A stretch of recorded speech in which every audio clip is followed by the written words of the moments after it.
Well, it's time again for your monthly news fix for everything camera and photography related. I go out once a month and find all the news and announcements that matter and put them into one video for you guys.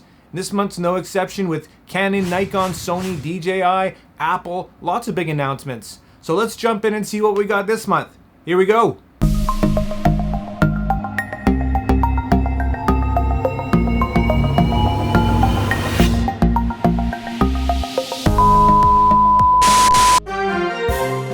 This just in, the channel just hit 1,000 subscribers, which is kind of a big deal. I love hearing from this little community we got going on, and if you haven't already, consider hitting that subscribe button for more videos just like this. Anyways, I really appreciate the support and let's keep it going. So to start it off, let's look at some Sony news. They've announced some much needed telephoto zoom lenses, a 600 f4 at a wildly expensive $13,000, and a 200 to 600 at around $2,000. Both look very promising with a price tag to prove it. And now that we've got a big Sony telephoto zoom, maybe we'll get some third parties to challenge it. And again, more rumors of an A9 II coming, with an interesting statement about the new 600 f4 saying that it's designed to work with cameras much faster than the A9. This is us waiting. Sony's also released its Animal Eye AF firmware update for the A6400, a few months after the A7 III and the A7R III. Definitely a welcome feature for many. Next on the Nikon front, we've got quite a few rumors surfacing of a D5 mirrorless equivalent in the works, which has got to make some Nikon shooters happy.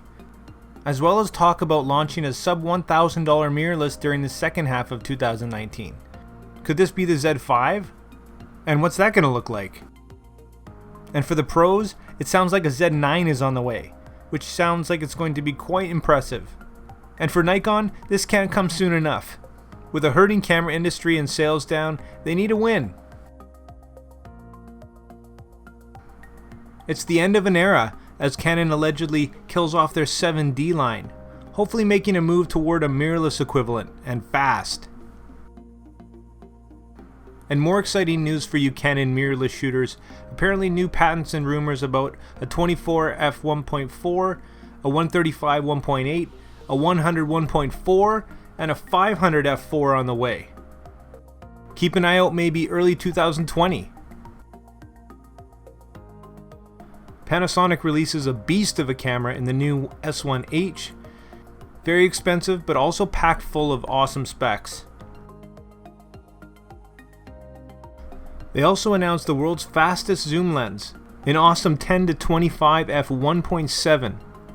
And I find that Panasonic often flies under the radar, but they have some amazing equipment. Might be worth looking into, especially if you're into video. And just for fun, DJI announces a crazy Robomaster camera, which is basically every kid's wildest dream about 30 years ago.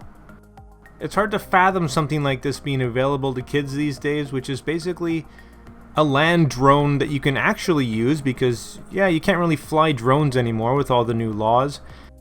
You build it yourself, you shoot things out of it, and it's got a camera. This thing's amazing. But it does come at a pricey $500 US. So unfortunately my kid's not getting one. In the Fuji world, a new rumor that's likely fake unfortunately surfaces regarding the X Pro 3, allegedly having some pretty awesome stats, but we'll have to wait to find out. If it's true, I could see some Fuji shooters being pretty excited. It's great to see most of these brands really getting serious about the mirrorless market. It's here to stay. And here's one of the dumbest things I've ever heard. If you're a photographer or really an artist of any kind, this should probably infuriate you. Apparently a Texas court ruled that institutions can use your copyrighted photos for free, and that a university has a sovereign immunity and therefore can't be sued. Well, after bringing this to court, this poor guy lost and even has to pay the legal fees. And I'm really hoping this is going to be appealed because this is just wrong. Well, while we're on the topic of insanity, Apple's announced their new Mac Pro, which is likely to cost around $35,000, in some cases going up to $60,000. I just don't understand what you could possibly be doing that could require a computer with these specs. And we're talking 1.5 terabytes of RAM, 4 terabytes of SSD drives, not to mention a 28 core, nearly $7,500 processor, and $12,000 worth of GPUs. And with all that, you're probably going to want Apple's new $5,000 monitor, which doesn't come with the $1,000 stand. This is just silly. Who needs this stuff? I need to know. Alright, so coming back down to earth and wrapping up pretty quick here, I saw this the other day and I thought this was kind of neat. If you're serious about your craft, you know your lenses have to be calibrated perfectly, which doesn't always happen out of factory. So instead of going through the mind-numbing process of doing it yourself, we've got options.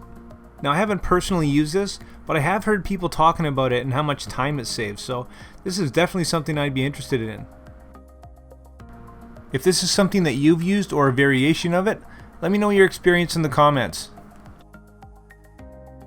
Well, there it is, another one in the books. That's your monthly news once again. I hope you liked this video, and if you did, consider hitting that like and subscribe button. Drop your questions and comments down below, of course. And I'll throw a link to everything that I've covered in the description here today. And again, thanks so much for all your support. Like always, make mistakes, be yourself, and get out there and take some more pictures. See you next time, guys.